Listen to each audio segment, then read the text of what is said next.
David wanted a divorce because of his first love. Even our child liked her a lot. When I heard my son carefully call her mom, I felt utterly broken and signed the divorce papers. Years later, I returned to the country for a reunion. A strange young boy timidly called me mom. My daughter curiously asked, "Is he my brother?" I shook my head. Mommy only has Alice in this life. Seeing the blonde little girl next to me, everyone was surprised. Ginger nudged me with her elbow. "Where'd you pick her up? So cute." Someone chimed in, Yeah. Jane, didn't expect you to become a kidnapper after a few years abroad." I gave both of them a playful flick on the forehead. "What nonsense, this is my daughter." I squatted down.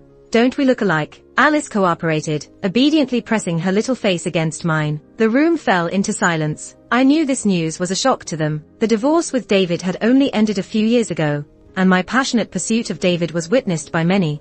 Some even gave advice. I had kept my personal life well hidden, so they all thought I was still single, at least not married and with a child. Ginger seemed about to curse, but, seeing Alice, she held it back. She turned to make a phone call. "Yeah, tell the guys not to come today, it's not appropriate." I suppressed my laughter, looking at my old friends. "What? Not welcoming married women here?" After recovering from their shock, my friends bombarded me with questions. "Who did you marry? Is he handsome? Jane, how could you find a handsome guy without telling us? What's your name, little one? Want to play with auntie? MIA? Don't talk in such a gross tone. Get lost, go die somewhere." I rubbed my temples, helplessly. They are still as noisy as ever. Luckily, Alice isn't shy. She happily played with my old friends. Ginger pulled me aside for a drink.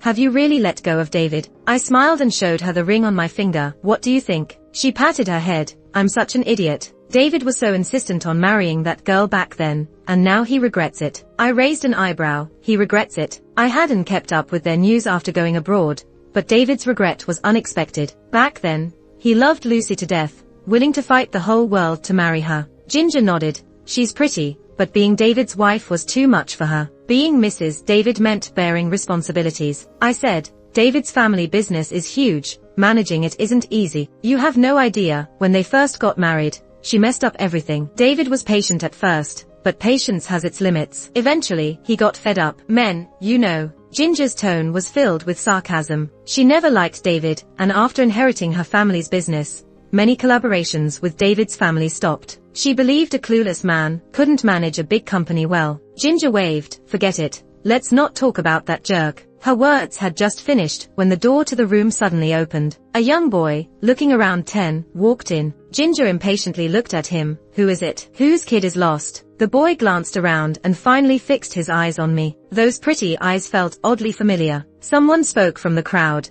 "Isn't this David's eldest son?" Ginger reacted faster than me. "Oh, what's his name again?" A friend reminded. "Jason." Noticing something, Alice looked around, her eyes rolling. Jason walked towards me and timidly called, "Mom." With that "Mom," memories from a few years ago flooded back. David didn't give a reason when he asked for a divorce. Ginger investigated and found out about his first love, Lucy. I confronted David with the information. In the argument, he let slip, "Yes, I love Lucy. Even if we have a child, that child must know she exists." It hit me then. He couldn't forget Lucy. Contrary to what Ginger and the others thought, I had given up on David since that day. I loved David, but not to the extent of losing my dignity. I cared more about my self-respect. Our marriage involved too many people. Just dividing the assets took a long time. With David's affair, I deserved a bigger share. My biggest concern was our child, Jason, but he never wanted to leave with me. Maybe heaven showed mercy, making me stubborn enough to try and get Jason's custody. If not for that stubbornness,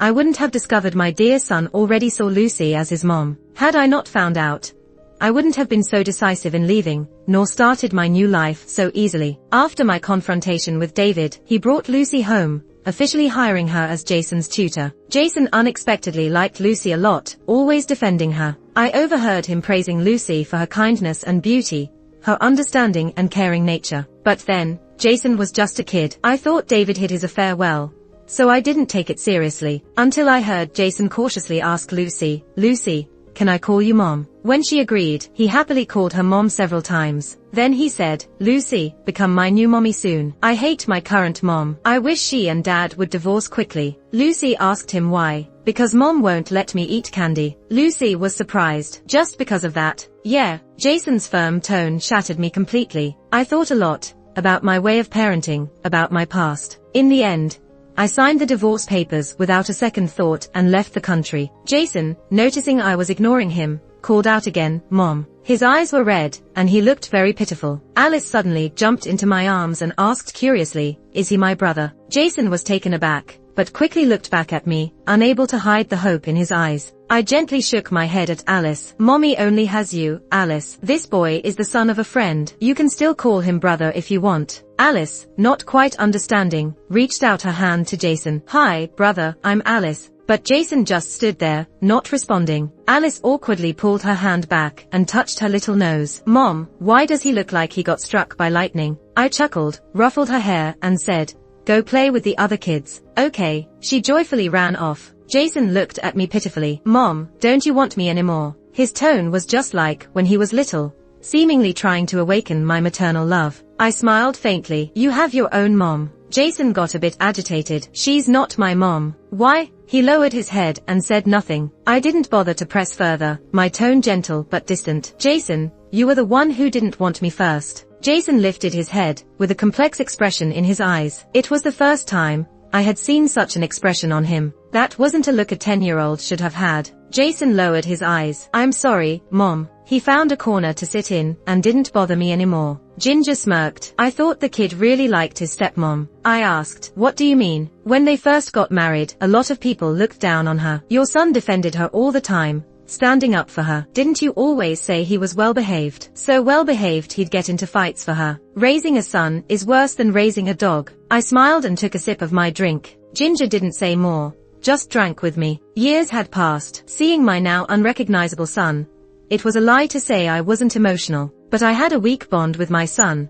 It was Jason's own choice. Too much time had passed, and the feelings soon faded. After the gathering ended, Jason still sat there, refusing to leave. I wanted to call his dad, but realized I had already deleted the number. Thought of calling his mom, but didn't even have her number. Ginger slapped her chest confidently. "Let me handle it." She picked up her phone, scrolling through her contacts for ages. Blocked. Alice was sleepy and yawned. "Mom, just leave brother here, he won't die. I want to go home and sleep." Ginger laughed. "Your kid is something else." I picked up Alice. "Takes after her dad." Luckily, a friend came back for something they forgot and helped us make the call. "Jason's here." "No time." "What now?" "Okay, I'll have Jane call a cab for him." "Yes, she's back in the country today." "What? Suddenly you have time." By the time David arrived, Alice was already asleep, her little face flushed. "Jane, long time no see." David looked much the same as before, his appearance still striking. Looking into his deep eyes, it was hard to tell what he was thinking. I replied softly, "Long time no see." Ginger tilted her head toward Jason. "David, just take your son home. He won't leave." Jason sat there silently, not showing any sign of leaving. I felt it might be my illusion, but he seemed to exchange a glance with David. I told Ginger, "Let's go. It'll be bad if Alice wakes up." Just as I was about to leave, David suddenly called out, "Jane, how have you been?" I frowned. "Keep your voice down." Alice stirred in my arms, a bit restless. David lowered his voice, grasping for conversation. "Whose kid is this?" "She's adorable." He complimented Alice, but kept his eyes on me. "She's mine." After holding her for a while, my arms were getting sore. Little kids grow so fast. David's smile froze. "What?" He stared at Alice for a while, then laughed. "You adopted her, right?" I resisted the urge to roll my eyes. "She's my biological daughter." Alice looks so much like me, perfectly inheriting my good genes. Anyone could see she's my daughter, not adopted. He's the one who should adopt. Sensing my impatience, Ginger stepped between David and me, separating us. "It's late, David. Take your kid home to sleep." With that, we left. Ginger looked back. "That old guy David's still staring at you." "Yeah, I'll stay at your place tonight." "Sure, make yourself at home. We're close, after all." "I'm taking the master bedroom." "The master bedroom is big. You need it to raise your kid." "Do you have a kid?" "Fine, you win." I stayed at Ginger's place for a few days and caught up with old friends. Without exception, they all ended up drawn to Alice, saying she looked a lot like me when I was young. It's a joke. When I met this group of friends, I was already past the acne stage. How could they know what I looked like as a kid? They just wanted an excuse to play with Alice. I impassively needed my daughter's soft little cheeks, ignoring her protests. Afterward, I took Alice and went home. My family knew I was back, but didn't rush me home. They respected my choices more than missing me after so long. It's just, I didn't expect my return to be so ill-timed. When Mom saw me, her first reaction was to cry, second was to hug, and third was, "Why are you back today? David's kid is here visiting. They are here under the pretense of wanting to see their grandson." What a nerve. After my divorce from David, my family's relationship with his family was completely severed. It wasn't just a simple case of falling out of love. David had cheated on me. Less than 3 months after the divorce, he got remarried. It was a slap in the face for my family. According to gossip, David's grandfather almost beat him to death for marrying Lucy. Mom looked disgusted. "When he's gone, I'm throwing out the couch he sat on and the cup he drank from, then getting everything disinfected." Alice wrinkled her nose. "Does that uncle have a contagious disease?" "Mom, I don't want to see him." I laughed. "Don't listen to your grandma's nonsense." Mom finally noticed her precious granddaughter and scooped Alice up, taking a couple of big whiffs. Alice's face twisted like a bitter melon. In the living room, Jason sat anxiously, picking at his hands. After Mom passed away, even my grandparents didn't care for him much. Whenever they saw him, they'd stay distant, neither warm nor cold. The distance became more apparent as he grew older. Jason, young as he was, understood their feelings. They didn't plan to keep in touch with him when he grew up. Without Mom around, there was no bond of family kinship left. After all, he was David's son. David's blood ran in his veins. Mom walked in. "Jason, look who's here." Jason's eyes lit up, and he jumped up from the couch. "Mom." I handed my coat and bag to the butler and nodded in response. Jason didn't mind my indifference and kept his happy expression. I looked around, but David wasn't there. The butler explained, "Mr. David just got a call from his wife." Just then, David came out from the back of the living room, his brows furrowed in slight annoyance. But upon seeing me, his irritation quickly turned to joy. He walked toward me in quick strides. "Jane." I raised a hand to stop him. "David, he came over today because he heard I moved out from Ginger's place." Did he really think I knew nothing? "So, what brings you here?" I asked. David said, "Jason misses his grandparents, so I brought him over to stay for a night." Afraid I might disagree, Jason quickly ran to Alice and smiled ingratiatingly. "Let's play together." Alice looked up at me. I nodded and called 2 maids to follow them. After the party that day, I took the chance to explain my relationship with David and Jason to Alice. With so many people around at the party, I worried she might have gotten confused. It's clearer explaining it privately. Besides, I didn't want to hide anything from her, thinking she's too young. Jason's school was holding a parents' meeting, which required both parents to attend. He was about to enter junior high, a crucial time. Mom coldly replied,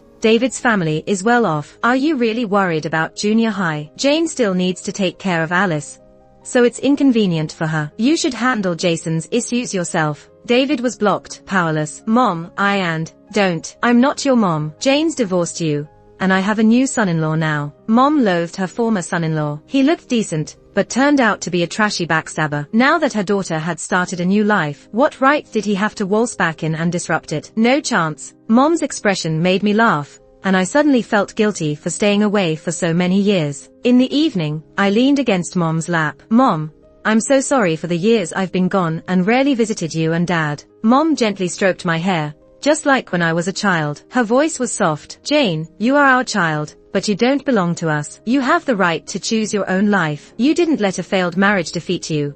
You had the courage to say goodbye to the past and embrace a new future. That makes you an incredible girl in my eyes." My eyes welled up with tears, and I looked at my mother, tears flowing. Mom wiped my tears away. The kids are watching. Hearing this, I looked up to see Alice pulling Jason, squatting by the door, eyes wide open. Alice might not understand, but she loved to watch. Jason quickly averted his gaze, feeling guilty. Mom had arranged a guest room for Jason, but he seemed unwilling. He spoke timidly. "Mom, I want to sleep with you." David, disapproving, intervened. "Jason, you're a boy. It's not appropriate." Jason pleaded, "I can sleep on the floor. Just for tonight, please." David and Mom exchanged a look and kept silent. Seeing the boy's increasingly sad face, Alice spoke up before I could. "Mom, let Jason stay with us." I sighed. "All right." After showering, I found Jason playing cards with Alice, who had just learned the game and wasn't very good, always trying to cheat. Jason tolerated her. I sat beside them. "Alice, no cheating. That's not fair." Jason quickly said, "It's okay. I'm having fun like this." "Jason,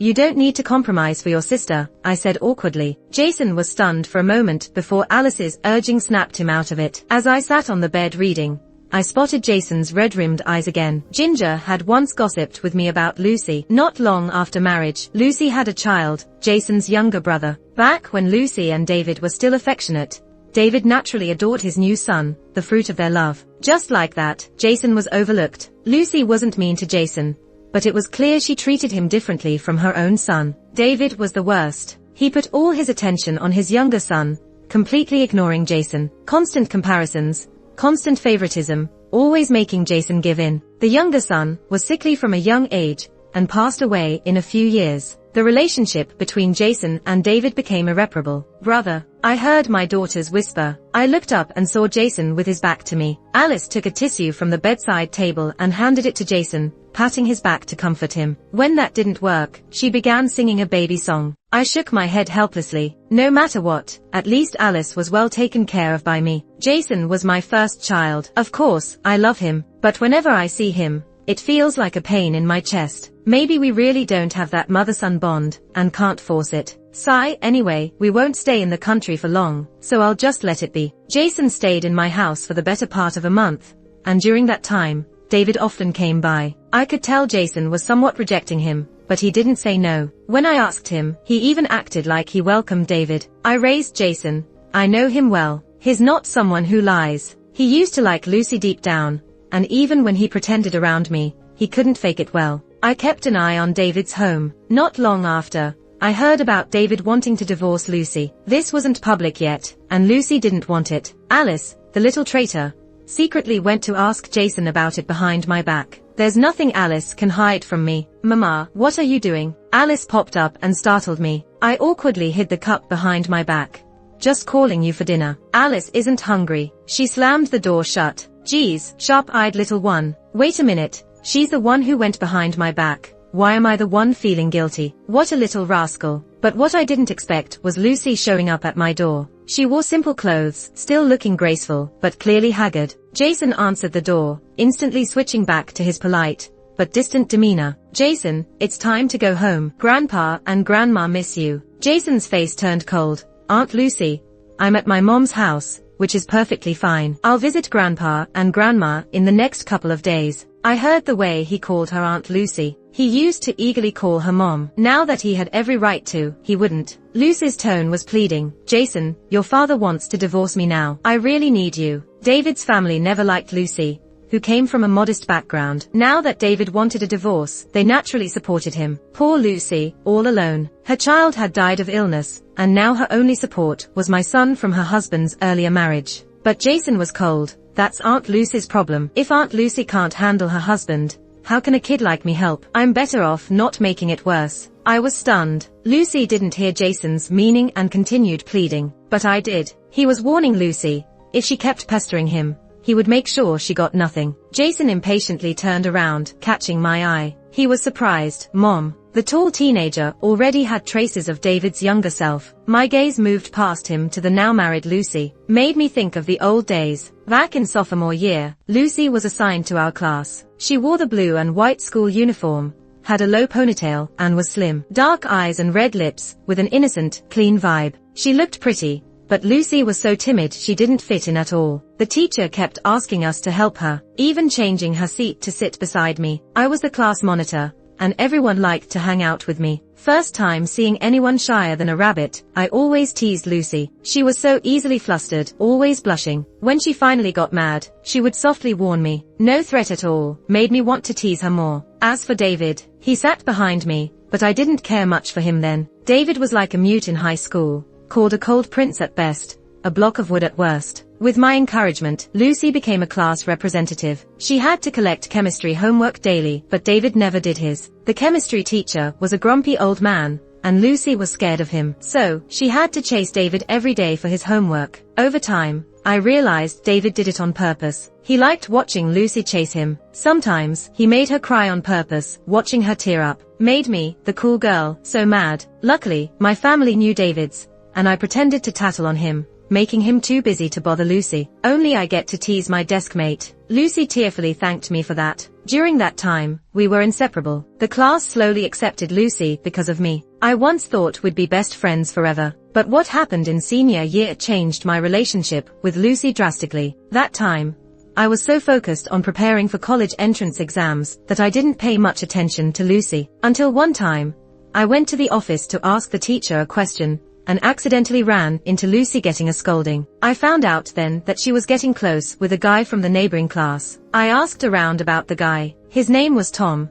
came from a family with some money, kinda good looking, but bad grades. I told Lucy, it's a critical time now. Why don't you wait until after the college entrance exams to hang out with him? Lucy agreed with her head down. I thought she woke up to her senses, but she kept getting worse. Several times she asked for leave, even skipped classes. I ended up asking around, making excuses to the teacher, and went out to catch her. When I saw them kissing in the alley, my mind just blew up. Lucy saw me too. She hurriedly pushed Tom away and wiped her mouth. I reached out my hand. Lucy, come back with me. Lucy walked quickly to me and put her hand in mine obediently. I held her hand tightly and gave Tom a fierce glare. Then I took Lucy back to school. All the way, I spoke to her softly. Her family was ordinary. Her father favored her brothers. If she couldn't make it big, she might be forced to marry and have kids. Studying was the only way for Lucy to change her fate. She was good at studying. She shouldn't waste it because of love. That day, Lucy did terribly in the exam. Holding her report card, she cried in my arms. She curled up like a little bunny, her nose red from crying. After that, Lucy seemed to change. She stopped seeing Tom and attended classes and exams obediently. When I asked her, she shyly told me, Tom said it's okay,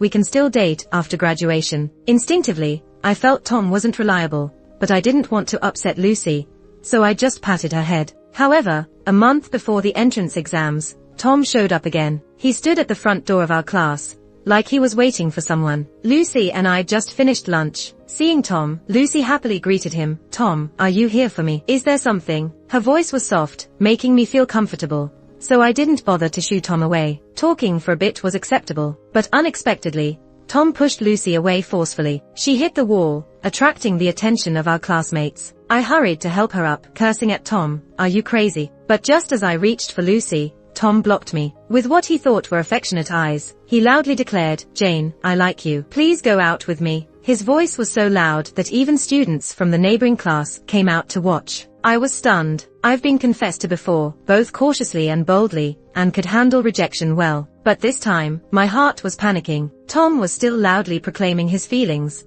vividly describing how he fell for me, and showering me with praises. All my attention was on Lucy. She liked Tom very, very much. I knew this better than anyone. Lucy had already gotten up somehow, her hair disheveled, head bowed, face unreadable. Her hand clenched against the wall, as if holding something back. The teacher came quickly, scolded Tom fiercely, and handled the situation by suspending classes. She specifically called Lucy and me to the office, and advised us for a long time. Lucy didn't say a word, didn't cry either, until the teacher told us to leave. She spoke her first sentence. Teacher, I want to change seats. The teacher didn't agree, so she moved her seat to the back row on her own. I had top grades, and classmates had long envied the seat beside me. They were too keen to gossip, fighting to sit next to me. I didn't agree to any of them. Maybe she just acted impulsively. Tom was just a guy, but we were best friends. Right, Lucy? Lucy deleted all my contact information, and I never reached her after graduation. She didn't even attend the graduation ceremony. The teacher told me that Lucy didn't do well in the entrance exams, but it wasn't too bad either. But somehow, the school that accepted her was far from Beijing. So far that our memories blurred. Time flew so fast that when I thought of Lucy again, I couldn't remember her face. Just that I had a friend like her in high school. A friend who eventually drifted apart. The next time I saw Lucy was because of David. She changed, becoming gentle and sweet, always nesting by David's side. We hardly spoke a few words. Jason, don't speak rudely to the elders. Jason quickly apologized. Sorry, Mom. I nodded, not wanting to interfere much. Lucy called out to me, Jane. I tilted my head slightly, raising my brows. Is there something? Her voice trembling, she struggled to say, please, help me. I need Jason, he can. I interrupted her. I needed Jason once too. Lucy was stunned. She understood what I meant. I looked her over from head to toe with a hint of judgment. May I ask what capital you have to make me help you? Your status, or yourself? If I help you kindly, and you turn your back, deleting all my contact again, where will I cry then? Or if I accidentally mess up and upset you, years later, if you reappear, and effortlessly take away something First it was a man, next it won't be a child, right? The more I spoke, the more excited I became, the pleasure surging. Funny thing, seeing Lucy so weak and vulnerable made me want to mock her. David was the love I pursued desperately. I knew David was the one who initiated it, but I still felt a lump of anger. What a joke. Lucy's tears welled up, and she crouched down, looking like a small ball. She used to cry like this in high school too. I turned my head away. No one will comfort you now. Jason stared at me in confusion. Mom, I didn't feel like dealing with him and curtly ordered, you, go play with Alice. This place is too crowded for a conversation. I walked to the stairs and saw the idle housekeeper. I was furious. If you have nothing to do, go attend to the guests. Then, angrily, I went upstairs. Alice had been bugging me to take her to the amusement park lately. I found it tiring and had put it off several times, but she was as stubborn as her dad,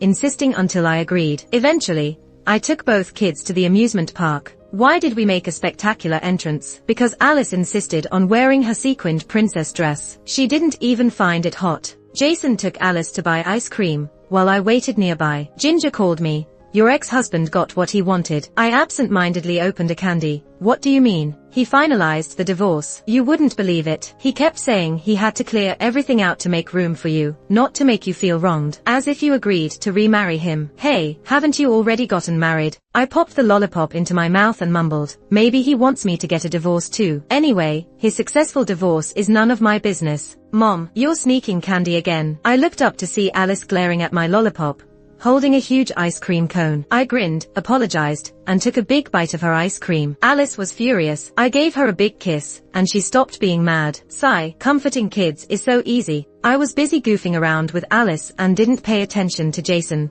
who was silently standing beside her. Naturally, I also overlooked the thoughtful look on his face. We played until dusk. The amusement park was less crowded now. Alice skipped ahead, Jason and I followed, but gradually, Jason's pace slowed down. I worriedly asked, Jason, are you feeling unwell? He shook his head. I'm fine, Mom. You look weak. While talking, I noticed red rashes on Jason's neck out of the corner of my eye. They were dense. I grabbed his arm for a look. More rashes. Are you allergic? Jason, did you eat peanuts? Jason was too weak to answer. I quickly called for emergency help. Jason lay on the hospital bed, pale. Mom, Alice tugged at my clothes, her eyes red and face tear-streaked. I hugged her. Were you scared? It's okay. Your brother is fine now. Luckily, we got help in time. Mom, I'm sorry. Why was she apologizing? Alice looked very guilty.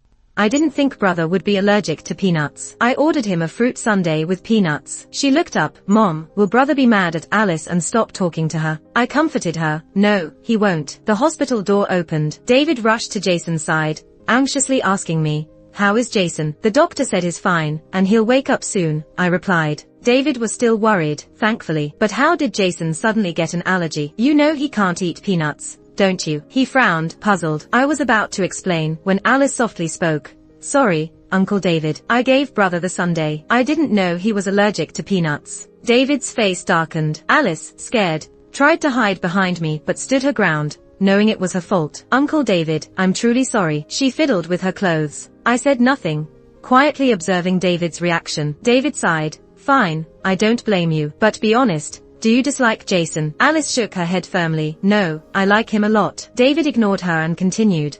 Are you unhappy that Jason is taking your mom? Dad, stop. She's just a kid. A weak voice broke in. David's gaze was filled with complex emotions. You're a child too. Jason, with David's help, sat up and softly said, it's okay, Alice. I'm not mad at you. Alice, who wanted to defend herself, was distracted and rushed to apologize to Jason again. Silly girl. David pulled me aside. Jane, Jason is your child too. Don't favor one over the other. I don't, I replied coolly. He sighed. Maybe you don't, but little girls are sensitive. They say sons take after their moms, daughters their dads. Luckily, Jason is a good kid. David talked slowly, testing his words, gauging my reaction before continuing each sentence. I looked at Alice, who was now happily chatting with Jason. David, thinking his words worked, pushed further. Jane, Jason's been with you for so long. I miss him. Why don't you and him come back to my house? I can take good care of you both. That little girl, as long as she's kind, Jason and I will forgive her. No wonder they are father and son, both can't lie. I clapped in the air. Alice and Jason looked at me, while David stood there, confused. I sneered, Mr. David, Jason, haven't you two had enough of this play? Because I'm certainly fed up with watching it. This pathetic act might fool my naive little daughter, but it won't fool me. David's expression changed instantly. He covered his mouth and coughed unnaturally. Jane, what are you talking about? I don't understand.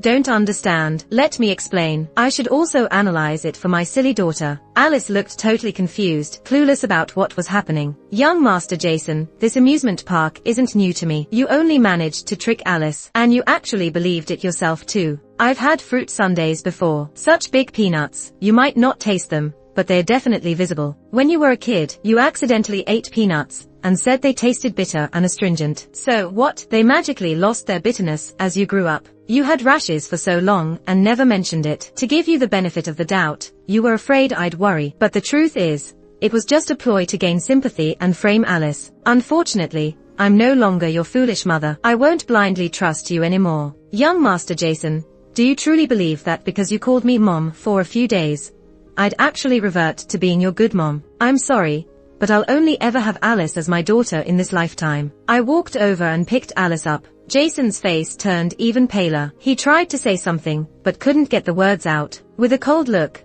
I held back harsh words. Jason, I'm very disappointed in you. Before all this, I would have never imagined that a child like Jason could team up with his dad to put on an act, trying to frame my daughter. It wasn't even a successful deception. It was pathetically amateur. David has been in the business world for years. He can't be ignorant of how crude this tactic is. He just thought I was stupid, thinking I'd surely believe it. That's the kind of person he is at his core. He's been pampered by Lucy for a few years, becoming so arrogant he lost his bearings. Jason is his biological child. Yet, he wasn't afraid of anything actually happening to Jason. What a joke. It would have been better if he had cheated earlier and had a child with someone else. On the way home, Alice was silent for a long time. She's usually carefree, so this was rare. It seemed my words had sunk in. Though young, Alice isn't stupid. She looked up. Mom, am I not nice enough to my brother? What do you think? Alice shook her head, then nodded. I've been very good to him. I even bully other kids for him. She looked a bit sad. Then why does my brother treat me like this? Doesn't he care if I get sad?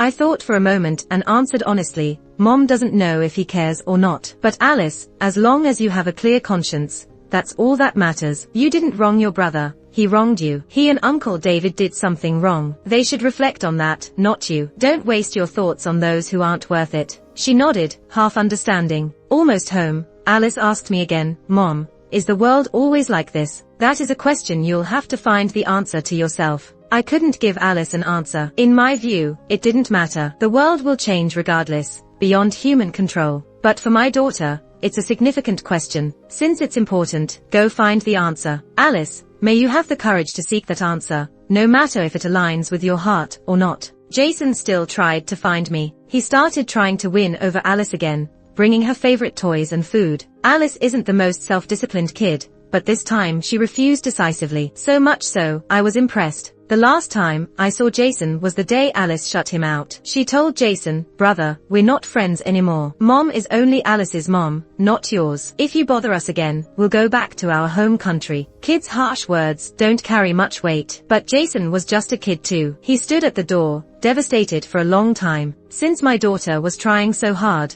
I couldn't let her down. I called David Sr. shortly after. Soon, Jason was sent to a boarding school. As for David, I saw him again a long time later at a birthday party. He had business dealings with a friend of mine, so his presence made sense. After several rounds of drinks, the party turned into a large gathering. Alcohol was getting to me, so I sat down to rest and made a call home. As soon as I hung up, David appeared in front of me. He seemed to have drunk quite a bit. The corners of his eyes had a tinge of red. Calmly, I asked, do you need something? David isn't easily drunk. He must be sober now. He raised his glass. Jane, to you. I smiled faintly, clinked glasses with David, and then set my glass down, not intending to drink. He downed his drink in one gulp. About last time, I'm really sorry. You should apologize to Alice. David sneered at himself. I was out of my mind. I'll take good care of Jason from now on. Don't worry. His voice was soaked in alcohol. Under the soft lights, with half-closed eyes, he looked more docile than usual. Back in the day, David and I both coincidentally got into the same university. During college, he was in high spirits. Our families were close, and they subtly tried to set us up. I thought, only a man like David could be worthy of me. I started pursuing David. Not long after, he agreed to date me. We got married in the second year after graduation. Back then, I sometimes thought about his past with Lucy, but who really cares about what happened in our youth? He never even confessed to Lucy, and they didn't have much interaction afterward. Who would have guessed he would hold on to his feelings for Lucy so much? David struggled to start speaking again. Between us, Ginger interrupted him. Jane, the waiter just came by and said someone is looking for you downstairs. I picked up my bag. My husband is here. I have to go. Ginger looked stunned, then bent over to hug me. Have a safe trip. I responded with a light smile. You too. David sensed something was off and frowned. What do you mean? Ginger crossed her arms. Jane is going back. I had no plans to stay in the country for long since I couldn't get more time off. I don't like the feeling of farewells, nor did I plan to have any farewell meals. I'd leave the same way I came. David followed me all the way downstairs. He saw me dive into Jack's arms. Perhaps at that moment, he truly grasped the reality that I was married. Jack recognized David. He took off his hat and greeted David politely.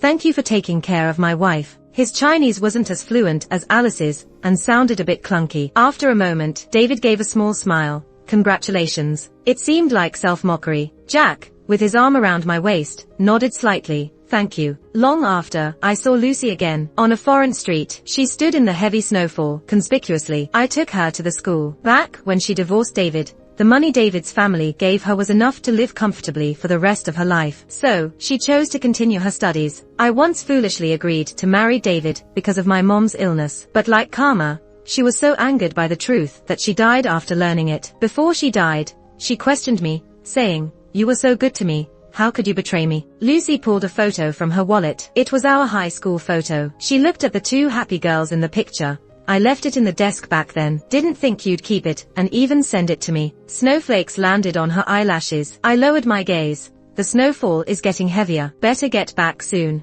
With that, I closed the car door and drove away. On the back of the photo were my words from senior year. Wish Jason gets into his dream university. Below that, there was a new, scribbled line. Lucy, don't look back. Keep moving forward.